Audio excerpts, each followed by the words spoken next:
Stéphane Lévesque, Réseau École Média du Québec, avec un photographe, un photojournaliste plus précisément, Francis Vachon. Bonjour. Salut Francis. Bonjour. Ça va bien toi? Très bien et toi? Très bien, merci, c'est gentil. Et moi, je voulais te parler parce que tu écris des blogs, tu fais des chroniques aussi dans les journaux de Montréal, dans les radios aussi, au 93, entre autres, à Québec. Et je te dirais que tu es un spécialiste. Tu es un spécialiste de la photo, mais tu es aussi un spécialiste d'un volet de la photo qui s'appelle, qu'on pourrait dire, qualifié de droits et obligations. Les droits et devoirs en photo. Parce que on pense, des fois on est sur le web, on voit des photos, puis là je fais un travail, moi sur, je sais pas, moi, les plantes vertes. Je m'en vais sur Google Images, je me prends des photos, je mets ça dans mon travail, et voilà. C'est comme si c'était un fait à volonté, que je pouvais faire ce que je veux avec les photos. C'est pas comme ça que ça marche. En tout cas, c'est pas comme ça que ça devrait marcher. Hein? Parce qu'il y a des artisans comme toi qui c'est leur travail de prendre des photos et de voir si son travail est respecté dans la vie. On essaie d'avoir le respect qu'on doit avoir. Donc, peux-tu me parler un peu des droits et obligations dans le domaine de la photo? Oui. Ce que tu viens de mentionner, c'est le droit d'auteur. OK. Je pense qu'aujourd'hui, en 2015, au moment où on se parle, les gens sont conscients, par exemple, que la musique, le MP3, il y a du piratage, il y a des gens qui downloadent de la musique de façon illégale, mais que, bon, ils le font, mais ils savent que c'est pas légal. Ils n'ont pas le droit. Ils n'ont pas le droit, mais ils font pareil, mais ça appartient à quelqu'un. Ouais. La musique a été faite par quelqu'un, il y a quelqu'un qui a investi. On est en théorie censé devoir payer pour cette musique. Oui. Avec la photo, c'est la même chose, mais les gens sont beaucoup moins conscients. Et ceux qui sont conscients le respectent un petit peu moins que lorsqu'ils le font avec la musique. OK. En d'autres mots, les photos appartiennent à quelqu'un comme la musique appartient à quelqu'un. Ces gens-là, lorsqu'on utilise leur œuvre, c'est une création artistique. La musique ou une photo, c'est une création artistique, qui sont protégées par une loi, la loi sur le droit d'auteur canadien. Okay. Et cette loi-là dit que le titulaire du droit d'auteur, donc dans mon cas, c'est moi celui qui a fait de la photo, donc c'est moi. Le titulaire, c'est celui qui possède le droit d'auteur. Propriétaire de l'œuvre. Voilà. Okay. Donc toutes les photos que j'ai faites, c'est moi qui est le titulaire du droit d'auteur, parce que c'est moi qui ai fait la photo, donc c'est moi qui détiens les droits sur cette photo-là. La loi sur le droit d'auteur donne plusieurs droits à celui qui a le droit d'auteur, dont le monopole d'exploitation économique. Ça veut dire quoi en bon français? Oui! Ça veut dire que seul moi... Je suis perdu! Ça veut dire que le monopole, c'est que c'est juste une personne qui peut le faire. Okay. Donc, c'est juste moi qui peux décider comment mes photos vont être utilisées ou pas. Okay. Moi, les photos que je fais, je peux décider, selon la loi sur le droit d'auteur, je peux décider de les laisser sur mon disque dur et les laisser à personne. C'est mon loi. Ben oui, c'est à toi. Je peux les montrer seulement à mes amis. Oui. C'est mon loi. Je peux les donner à tout le monde si je veux. Je peux dire, venez sur mon site web, prenez toutes les photos, faites ce que vous voulez avec. C'est mon droit, c'est mon droit d'auteur, c'est moi qui ai le monopole d'exploitation économique. Mais généralement, ce que les photographes font, c'est oui, ils les montrent à leur ami sur leur site internet, mais si quelqu'un veut les utiliser, quelqu'un d'autre, alors là, ça prend l'autorisation, puis des fois, ça va demander un paiement. Donc, on ne peut pas prendre des photos qu'on trouve sur Internet et dire « Ah, ben voici, cette photo-là est belle, je vais l'utiliser pour mon site web, je vais l'utiliser pour faire la publicité de ma compagnie, ou peu importe, parce que quelqu'un a le droit d'auteur sur cette photo-là, et ça sous-entend que cette personne-là a le monopole d'exploitation économique de cette photo-là. Quoique, il existe des sites, par exemple, pour des fins éducatives, ou qu'il y a des banques de photos qui sont libres de droit. Ça existe? Ça existe, mais il faut s'assurer que c'est bien le cas. Il faut faire attention avec certaines expressions, surtout l'expression anglaise « royalty free ». Des fois, on voit une banque d'images royalty free. Free, gratuit, ça ne veut pas dire que l'image est gratuite. C'est un type de licence royalty pour royauté. Oui. Donc, sans royauté. C'est-à-dire qu'on paye une fois, puis après ça, on peut faire ce qu'on veut avec la photo. Ah. Mais il faut avoir payé au début. Oui. Donc, il y a des photos qui sont en Creative Commons, une licence Creative Commons. Bon, encore une fois, c'est un terme un peu technique, mais qui veut dire que le photographe permet aux gens d'utiliser la photo gratuitement selon certaines conditions. Généralement, qu'on cite l'auteur de la... Et souvent, c'est pas d'utilisation commerciale. Mais des fois, oui. Okay. Il y a des photographes qui disent prenez mes photos, faites de l'argent avec si vous voulez, mais mettez marqué mon nom. Puis des fois, il y en a qui disent bon, même pas mon nom. OK. Ah, ils donnent. Par exemple, si c'était pour un organisme sans but lucratif. Ah, même si pour une publicité. Une publicité pour Coke, pas de problème, allez-y. Je ne vois pas pourquoi un photographe ferait ça, mais il y en a qui le font. La licence Creative Commons. Mais comme tu dis, je suis maître. Voilà. J'ai le monopole d'exploitation. Si ça me tente de donner mon œuvre, ben je la donne. Je le dois. OK. Mais par défaut, il faudrait comprendre que la photo appartient à quelqu'un et qu'on ne peut pas l'utiliser. À moins que ça soit vraiment spécifié que oui, cette photo est libre de droit, utilisez-la sous telles conditions. Et ça, c'est le droit d'auteur. Je dirais qu'il y a une manière, tu sais, par exemple, je reviens à mon exemple, je fais un travail ou un site web sur les plantes vertes au Québec. Ben, tu sais, si je veux pas avoir de problème de droit, ben, je prends mon appareil photo et je vais en prendre des photos. Ben, c'est une bonne manière de développer son talent en photo et de voir si on aime la photo. Par contre, je dois quand même avouer que la loi sur le droit d'auteur, il y a certaines exceptions. Qui disent que dans certains cas, oui, vous pouvez utiliser les photos sans demander à l'auteur. Et une de ces exceptions-là, c'est le cadre éducationnel. OK. C'est prévu dans la loi. C'est prévu dans la loi. Si c'est à des fins éducatives. Dans un cadre scolaire, pas juste éducatif dans n'importe quoi, là. C'est vraiment dans un cadre scolaire, dans une école reconnue par le gouvernement. Alors, ça veut dire que le professeur à l'école peut prendre des photos ou des films ou des pièces musicales trouvées sur Internet et les présenter dans sa classe pour différentes raisons, et c'est dans un cadre éducatif, et c'est correct. Ça veut dire qu'un devoir remis par un étudiant, parce que l'on parle des étudiants secondaires, généralement, donc oui, en théorie, on peut prendre une photo trouvée sur Internet et l'utiliser dans un devoir. Cependant, si vous le faites, soyez sûr d'indiquer la source, pour être sûr d'être gentil avec le photographe, c'est déjà un bon début. Et c'est une bonne aussi, même si on a le droit de le faire, ça ne veut pas nécessairement dire qu'on devrait le faire. C'est une bonne pratique à long terme d'apprendre à trouver des photos qui sont légales. D'aller trouver les sites où oui, ces photos-là, on peut les utiliser. Ou de prendre ses propres photos. Parce que c'est ça, c'est dans le réseau École Média, oui, c'est un projet de participation, de faire des médias, mais c'est aussi la première étape avant de participer. De faire des choses, c'est d'apprendre des choses. Et ça, comme tu dis... C'est bon d'apprendre où on peut trouver des photos qui sont légales à l'utilisation ou comment les prendre nous-mêmes. C'est intéressant ce que tu me dis là. Donc, Francis, on vient d'aborder le droit d'auteur. C'est quand même important dans le domaine de la photo, mais il y a aussi d'autres droits, des obligations, des droits aussi à respecter en matière de photo, entre autres au niveau de la prise de vue. Est-ce que tu peux me parler de ça, faire notre éducation? Bien sûr. Quand je suis dans la rue, dans un lieu public, qu'est-ce que je peux prendre en photo? N'importe quoi. Généralement, oui. C'est pas toujours vrai. Lorsque je suis dans un lieu public, c'est tout ce qui est payé généralement par la communauté, par les taxes et impôts. Les rues, trottoirs, les parcs municipaux fédéraux. Les plans d'Abraham, c'est payé par les impôts de tous les Canadiens, c'est un lieu public. La rue, c'est payé par les taxes municipales, c'est un lieu public. Quand j'ai les deux pieds dans un lieu public, si je le vois naturellement de mes propres yeux, j'ai le droit de le prendre en photo. Je peux prendre en photo n'importe qui, n'importe quoi. Même si ce n'importe qui ou n'importe quoi est dans un lieu privé.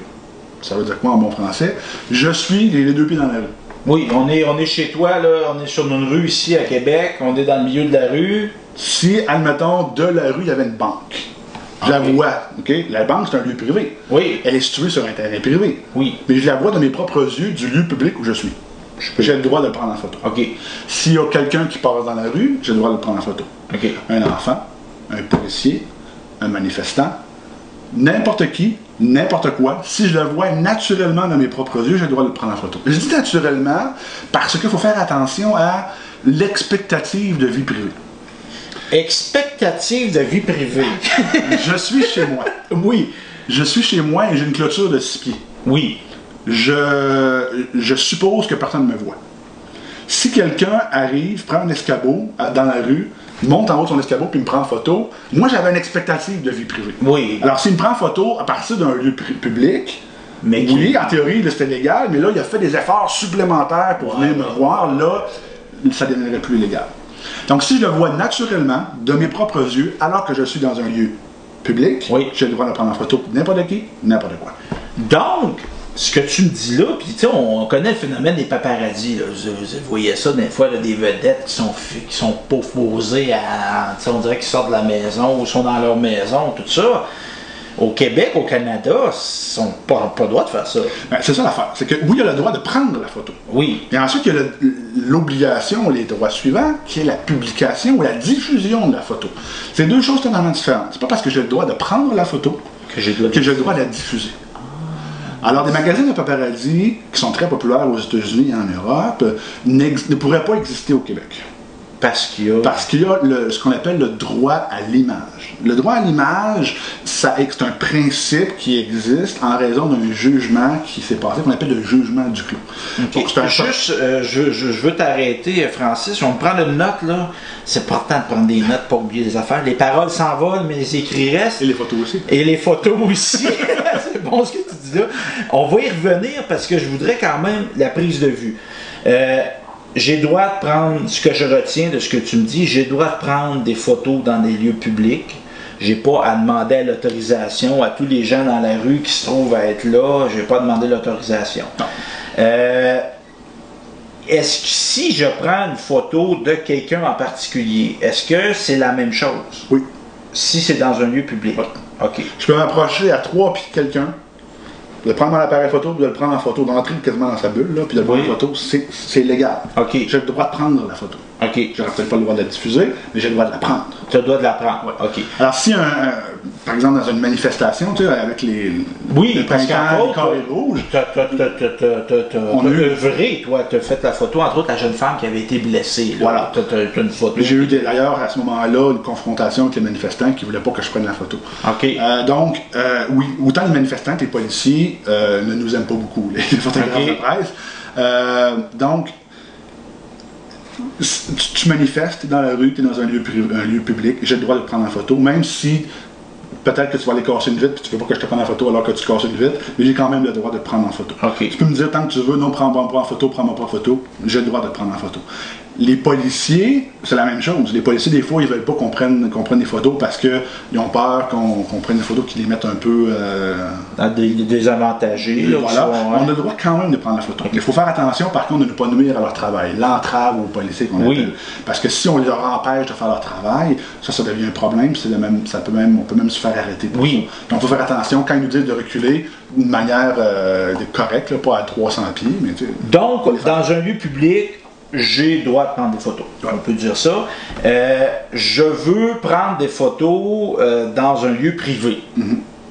Dans un centre d'achat, par exemple, un centre commercial, dans une boutique, dans un stade sportif. Là, on tombe dans une autre dimension. C'est pas la même chose. Je peux pas rentrer dans une salle de spectacle, dire j'ai un appareil photo, je veux prendre des photos. Qu'est-ce qui se passe dans ce temps-là? Dans ma maison à moi, c'est mon lieu privé à moi. Oui. Moi, je peux décider qu'est-ce qui se passe dans ma maison. Oui. Moi, je peux décider, tu fumes, ok, pas de problème, mais tu vas aller fumer dehors. Dans ma maison, on fume pas. Ok. Tu as le droit de faire ça. Dans ma maison, je peux décider que quand le monde y rentre, ils enlèvent leurs souliers. Oui. Tu n'enlèves pas tes souliers, tu t'en vas dehors. Oui. C'est bon. C'est la même chose avec la photo. Okay. Chaque propriétaire ou gestionnaire d'un lieu privé décide de ce qu'il autorise ou pas au niveau de la photo. Okay. Dans un centre commercial, qui n'est pas un lieu public en passant, c'est un lieu public, un lieu privé ouvert au public. Oui, ça appartient à quelqu'un. Ben oui. Donc le gestionnaire ou le propriétaire va décider de c'est quoi la politique qu'il offre avec les photos. Lui, en tant que propriétaire du centre d'achat, où on prend une salle de spectacle, c'est plus facile à visualiser. En tant que moi je suis propriétaire d'une salle, la salle de spectacle Stéphane Lévesque, moi je devrais établir des règles, une politique, comme tu dis. Qu'est-ce qu'on a le droit de faire, qu'est-ce qu'on a le droit de pas faire. Voilà. Dans les spectacles ou dans les arénas, par exemple si on va au Rempart, si on va au Festival d'été, généralement, donc c'est pas une loi, c'est vraiment généralement, ce que les gestionnaires font ou autorisent, c'est qu'ils autorisent la prise de photos avec un appareil photo non professionnel. Okay. Bon, ça veut dire quoi non professionnel? Pour eux, c'est un appareil à objectif interchangeable. J'arrive avec ça. L'iPhone, généralement, aucun problème. D'ailleurs, dans les concerts... Ça a déjà été un problème. Ben oui, parce qu'au début, avant les iPhones, parce que l'iPhone, ça n'a pas toujours existé. Non. iPhone ou d'autres types d'appareils. Avant, les enregistreuses ou les caméras, c'était des grosses affaires à mettre à l'épaule. Ça, c'était interdit complètement. Tu peux pas aller dans un spectacle avec une caméra parce que tu te faisais sortir, puis tu te marquais en arrière du billet, aucun enregistrement permis. Mais moi, j'ai vécu ça, moi. J'ai été voir Metallica au Colisée en 2005.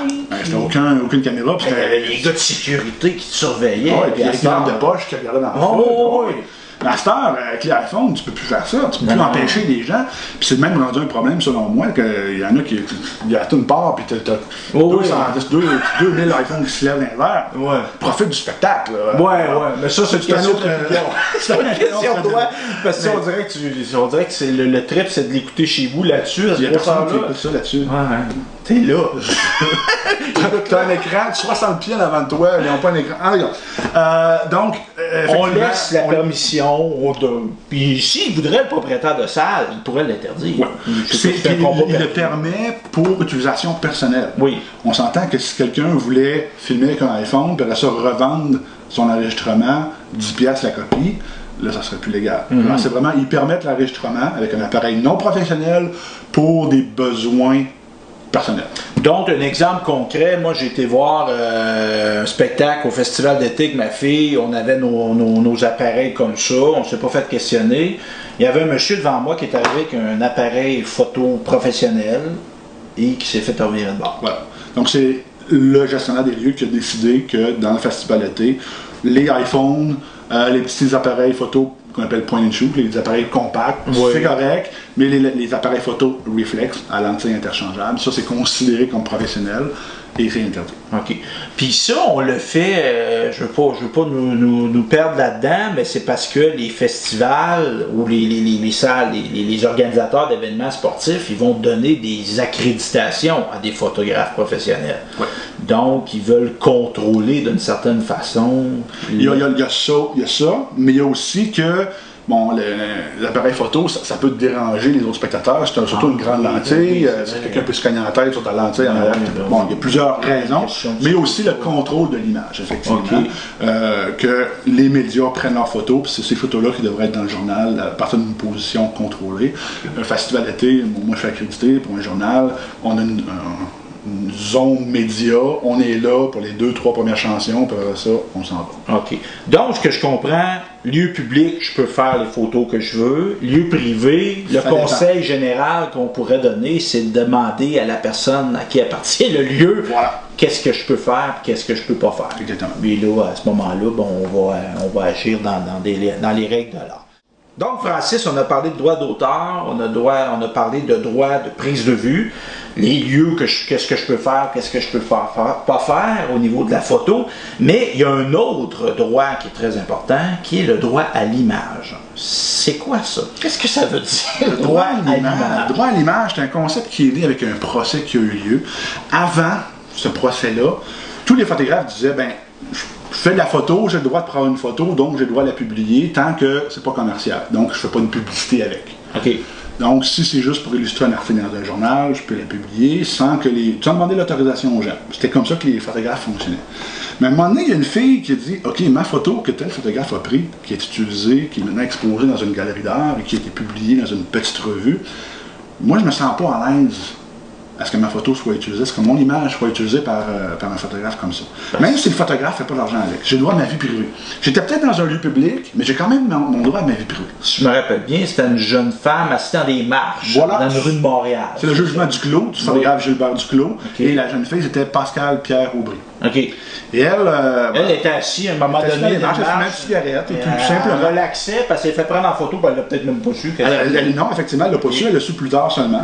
Et la photo n'était pas méchante, aucunement, mais elle n'était pas à l'aise. Bon. Donc, le procès Duclos a mis en opposition la liberté d'expression du photographe. Qui disait, moi je peux faire ce que je veux dans un lieu public. Je suis un artiste, je peux publier ce que je veux, c'est ma liberté d'expression. Ben oui. Et le droit à la vie privée de la jeune fille. Mon image, c'est à moi. Voilà. C'est moi qui est dessus. Voilà, j'ai le droit à ma vie privée, si je ne veux pas me faire prendre ma photo. Si j'éprouve un malaise à ce que ma photo soit publiée, ben, c'est un problème, puis moi je ne veux pas. Donc ça mettait en conflit ces deux droits fondamentaux-là. Oui, mais les deux sont importants. Les deux sont importants, et tellement importants que le photographe a perdu à la Cour du Québec. Il a porté appel.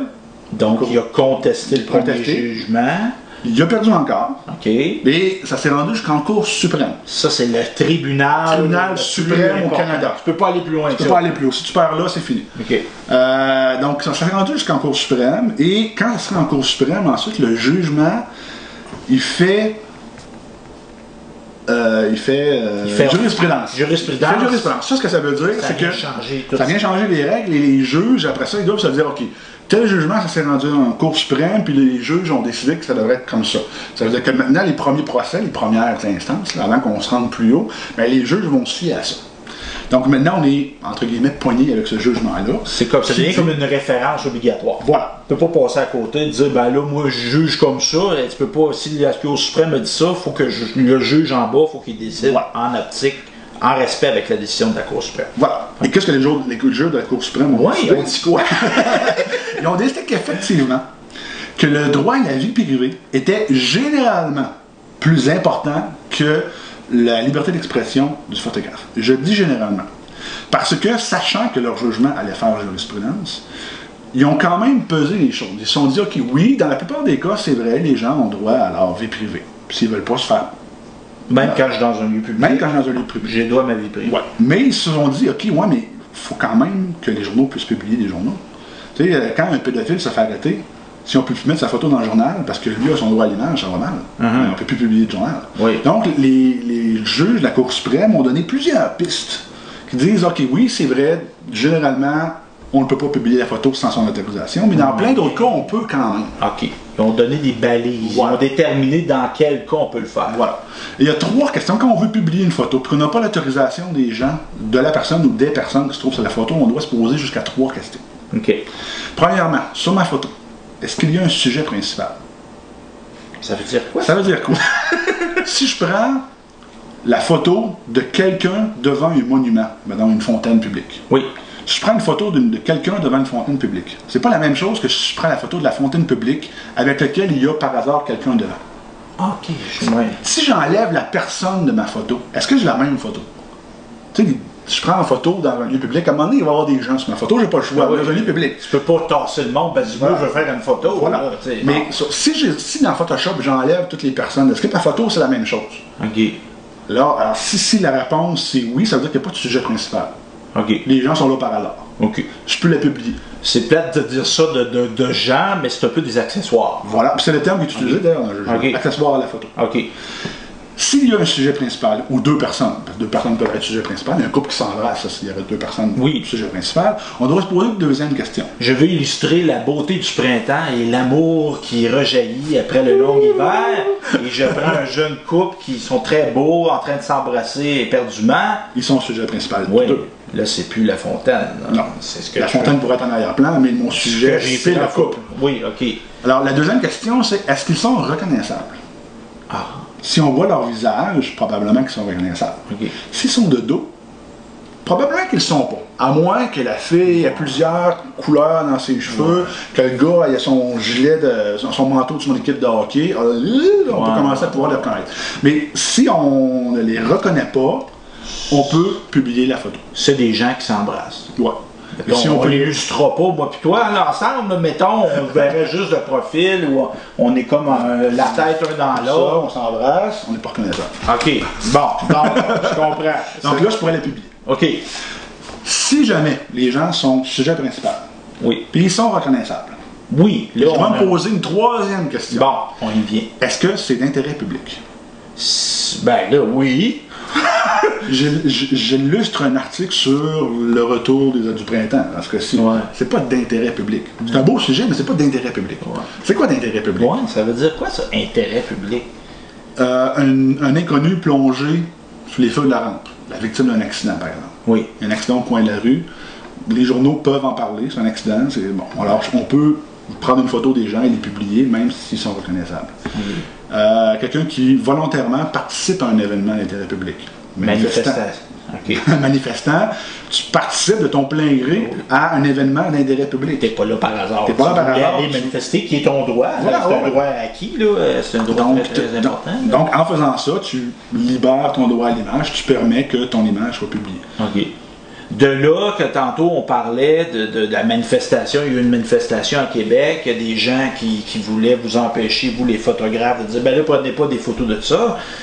on n'a pas transformé la manifestation en séance de cours, mais vous, votre argument qui était défendable, c'est-à-dire, ben, vous êtes dans un lieu public, vous êtes participé à un événement public et une manifestation, on a droit de... J'ai le droit de prendre ta photo, puis j'ai le droit de la publier. OK. Et tantôt, tu parlais de l'autorisation. Exemple, toi, tu as répondu oui à ces questions-là, mettons, là, tu vas te promener en ville, là, tantôt, dans le Vieux-Québec, puis tu vois des gens, puis tu dis, ah, monsieur, il me semble, là, ça ferait une belle photo, ce que je ferais, là, de vous, là, puis tout ça, puis tu il dit, ben oui, prenez-moi en photo. C'est-tu ça un consentement ou on est obligé d'avoir un consentement écrit? Ben, il y a, avant d'aller sur le consentement, oui. Faut faire attention. Là, tu as demandé au monsieur, est-ce que je peux vous prendre en photo? Ah. Tu n'as pas demandé si tu pouvais publier la photo. Ah, OK. Consentement à la prise de photo, c'est pas nécessairement un consentement à la diffusion de la photo. OK, il y a une distinction. Oui, c'est vrai. Oui, OK. Des fois, on prend en photo les gens, puis sans qu'on leur parle, les gens nous remarquent, puis là, on fait un petit geste, est-ce que je peux, tu sais? Les gens vont voir. Il y a un consentement. Oui. À la prise de photo, pas à la diffusion. Si je fais très attention. Okay. Mais bon, admettons que je fais ma photo et là, je veux pouvoir l'utiliser. Oui. Je veux voir la personne. Mettons, monsieur, hein, moi, je me sens que vous illustriez bien une publicité de vêtements. Je vois que vous avez des beaux vêtements. On pourrait illustrer ou l'industrie touristique à Québec. Moi, je vendrais ça au bureau de tourisme à Québec. Là, ça prend une autorisation. Ça prend une autorisation. C'est quoi une autorisation? Oui. En théorie, au Canada, un contrat verbal, c'est un contrat qui est légal. Ça veut dire que juste demander, est-ce que je peux utiliser la photo de vous pour telle situation? Oui. La personne dit oui. C'est un contrat verbal, on n'a rien signé. En théorie, c'est légal. Okay. Sauf que la personne s'est changée d'idée, on n'a pas de preuve. Ouais, donc, ça, c'est un gros problème. Donc, qu'est-ce qu'on peut faire pour avoir un consentement qui est légal, mais aussi qu'on va pouvoir avoir en preuve plus tard si jamais il y a un problème? Ben, ça peut être simplement un enregistrement audio ou vidéo. Tu sais, vous avez un iPhone avec vous autres, ou même souvent les caméras, maintenant, ils font du vidéo. Donc, on se filme en train de demander à la personne, ben écoute, j'ai pris une photo de vous en train de faire telle chose, je trouvais ça beau, je trouvais ça comique, je trouvais ça intéressant, je trouvais ça étrange, peu importe. J'aimerais pouvoir utiliser la photo dans tel contexte. Est-ce que ça vous dérange? Avez-vous un problème avec ça? Ah non, il n'y a pas de problème. Tu dois m'envoyer une copie en plus, j'aimerais bien ça, mon email, c'est ça. Okay. Donc, prendre une couple d'informations, son email, son numéro de téléphone, qu'on puisse le rappeler plus tard si jamais il y a quelque chose. Et puis, c'est une entente qui est légale. OK. Si c'est pour utiliser dans un contexte non commercial, tu sais, sur votre blog, pour un travail scolaire, une entente comme ça, ça c'est bien suffisant. Okay. Par contre, si on veut l'utiliser de manière commerciale, tantôt tu parlais de faire de la publicité pour un magazine quelconque, là on rentre dans le domaine commercial et publicitaire. En théorie, un contrat verbal et enregistré, c'est suffisant, mais ce qu'on appelle un model release, bon, en français, une autorisation du mannequin, avec ça, c'est un long document signé avec beaucoup plus de clauses, puis beaucoup plus précis, ce serait plus recommandé. Okay. Parce que là, il y a une utilisation commerciale, puis beaucoup de sous en jeu, ça serait préférable d'avoir quelque chose de plus... Mais là, on parle globalement, mais dans le cadre d'un journal étudiant, un site web, tout ça, et toujours appelé dans un contexte éducatif aussi, c'est dans un contexte éducatif. Voilà. Ah, ben c'est intéressant. Et ça, la personne qui va consentir à l'utilisation de son image peut, si elle le veut, exiger de l'argent. Ça pourrait. Elle pourrait. Et toi, en tant que photographe, ben, t'acceptes ou non?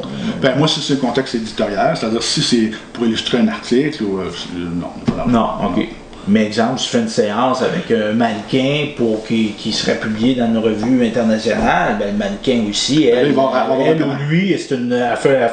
Elle est là pour avoir un revenu. Exactement. Donc, toi, tu vas en tirer un revenu. Elle a dit, ben moi, tu me prends en photo, mais tu tires un revenu, je vais avoir un revenu. Voilà. Et là, c'est là qu'il devient intéressant de se faire un contrat. Puis, tu sais, quand on parlait tantôt, tu sais, dans la rue, on va la voir, puis je prends en photo en train de faire telle chose. Est-ce que je pourrais l'utiliser? Des fois, les gens, souvent, ils vont dire, oh, pas de problème. Ben oui, c'est gratifiant. Mais souvent, les gens sont contents qu'on s'intéresse à eux. Mais des fois, il y en a qui sont un peu plus.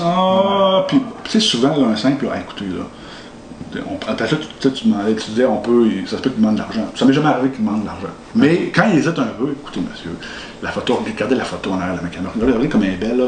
Je vais vous envoyer une grosse version électronique, là, pour faire ce que vous voulez avec. Okay. Ça vous convient-tu? Si vous me donnez l'autorisation, je vous envoie une copie. Mais il reste là-dedans que, tu sais, oui, on peut aimer faire de la photo, le photographe, mais en même temps, si la personne ne veut pas, elle doit pas vouloir. Il faut respecter. L'une des plus belles photos que j'ai faites, Je peux pas vous la montrer parce que les gens ont dit non. Ah. Là, je suis là. Mais en même temps, ils ont le droit. Ils ont le droit. Merci beaucoup, Francis, parce que le temps que tu nous as consacré, la connaissance, parce qu'évidemment, tu es un excellent photographe, mais la connaissance que tu as du domaine, des droits qui encadrent ça, la photo, c'était vraiment une expérience très enrichissante. Puis je suis certain que les gens qui vont écouter la capsule vont en retirer des choses très intéressantes. Merci beaucoup de ton temps, puis merci de ce que tu fais. Parce que oui, tu sais, les blogs que tu fais, puis les billets que tu fais, là, tu sais, oui, tu es un photographe professionnel qui en tire des revenus, mais les blogs, si tu fais œuvre éducative avec ça, oui, effectivement. ils t'en tirent pas de revenus. Pas vraiment. Parce que tu as à cœur que les gens apprennent des choses. Fassent les choses correctement. Oui. Qui se mettent pas dans le trouble. Oui. En faisant des choses qu'ils ne devraient pas faire. OK. Et aussi à propager aux gens qui ne sont pas photographes les bons principes au niveau du droit d'auteur. Ben, c'est un bel altruisme, une belle générosité de ta part. Et merci, mon cher. Merci de m'avoir donné du temps. Puis au réseau École Média du Québec. Yes. Salut. Bye.